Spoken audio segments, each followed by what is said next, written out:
Благодарам, подпредседателе. Почитуван колега Зендели, кажавте дека влада која сака да преживее ден повеќе да бидат на власт, да преживее за пуста власт и пусти пари.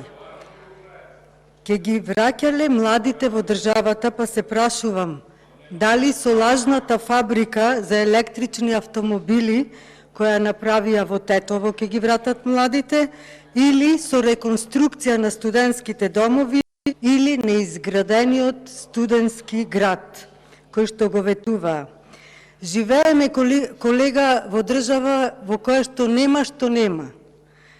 Значи, имаме корупција и криминал, имаме енергетска криза и покрај тоа што имаме собствени ресурси за производство на електрична енергија, имаме здравствена криза, плата не можат да земат здравствените работници заради така наречениот хакерски напад на Фондот за здравство. Имаме политичка криза затоа што уште на пазар 30 пазарат и не знаат цените колка би се да си ги платат едни на други. Имаме национална криза. Се имаме, само немаме нови автопатишта, нови инвестиции во тир зоните, нови фабрики, нови спортски сали. Замислете бруто домашен производ најнизок, инфлација имаме највисока и секој месец си земаат по еден заем, кредит и тие пари всушност ги земаат од нашите деца и од нашите внуци.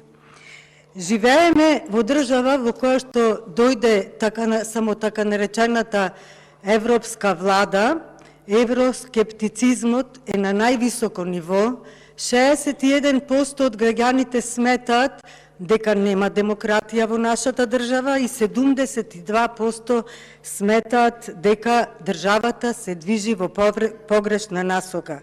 Па сега требало да гласаме за истата влада која наместо подобро и поинаку не донесе силно и одлучно во провалија. Благодарам.